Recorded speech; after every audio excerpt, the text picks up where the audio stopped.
With this program, we are examining the urban heat island effect, which is that cities are typically much warmer than the nearby rural areas, especially during the summer, as cities' roads and buildings gain heat during the day and then they radiate that heat back into the surrounding air, which can lead to cities in some cases being 15 to 20 degrees Fahrenheit than areas with more green spaces. So in 2017, NOAA NIHIS, the National Integrated Heat Health Information System, partnered with private sector Kappa Strategies to launch these community-led campaigns that map the hottest parts of these cities to learn where action is needed to especially to protect disproportionately impacted populations now and in the future. So some of the specifics of how the campaign works is each community that we select for the program has a campaign organizer who's in charge of the campaign on the ground, and they recruit volunteers, which can include local college and K through 12 students, members of local organizations, interested community members, so much more. And volunteers work with the campaign organizers to go out on one of the hottest days of the summer, typically the 90th percentile of temperatures, and attach sensors from, again, private sector company Kappa Strategies to their cars or their bikes, and they travel around these predetermined routes to collect temperature and humidity data during 3 different times of the day, in the morning, the afternoon, and evening. And after the citizen science campaign is run, Kappa Strategies takes the data that the citizen scientists collected and a few months later produces a report that outlines where the hottest areas in the community are. And then the campaign communities are able to take this data and work with their decision makers to implement solutions, hopefully addressing areas that have these really stark temperature differences. Interesting. So I know a huge part of this study is looking at equitability of heat-related illness. Why isn't heat-related illness equitable right now?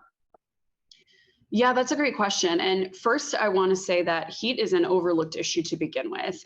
The impacts are typically invisible, they're delayed, and they're hard to quantify. And heat is also not one federal agency's to manage, and it's not a covered disaster under FEMA's Stafford Act. And like with many other disasters, we typically wait until it's too late rather than doing planning and preparing. And while everyone is at risk of heat-related illnesses, as you said, some groups definitely face a greater risk of heat-related illnesses than others. So for instance, outdoor workers and athletes are at a greater risk than office workers just because they have that increased exposure to heat. And other groups may be disproportionately affected by the effects of heat as a result of age or poor health, or the lack of resources that enable them to really adapt or recover, such as having access to AC, transportation to get to a cooling shelter on a hot day, living in areas without cooling mechanisms like green spaces and more. And to your point about equity, a nationwide study found that 94% of formerly redlined areas, which remain mostly lower income communities of color, are exposed to higher temperatures than the non-redlined affluent areas.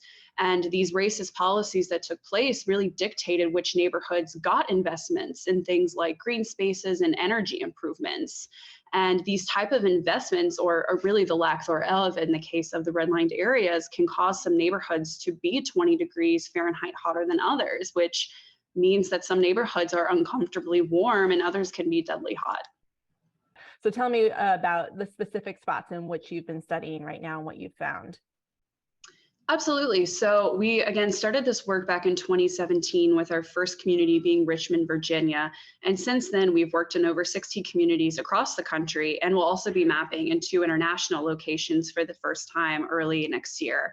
But for this specific year, we mapped in 15 communities across the US again, with some of those locations including Boulder, Colorado, Spokane, Washington, Columbus, Ohio, Jacksonville, Florida. So we really got a wide geographical look at the urban heat island mapping.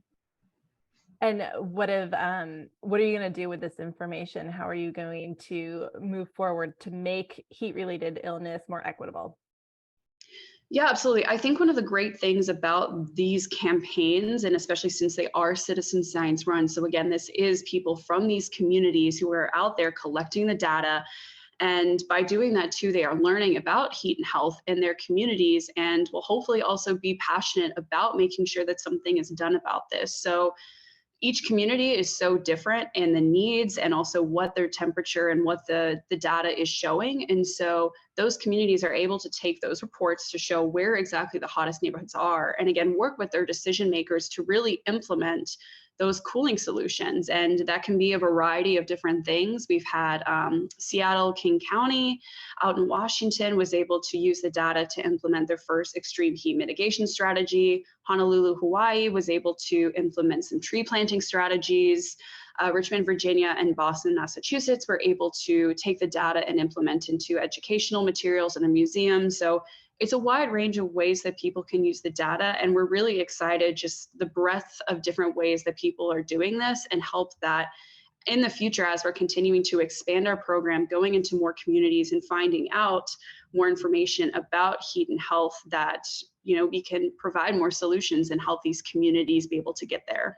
Our 2023 Urban Heat Island Mapping Campaign application is open and closes December 16th if any additional communities are interested in learning more about extreme heat.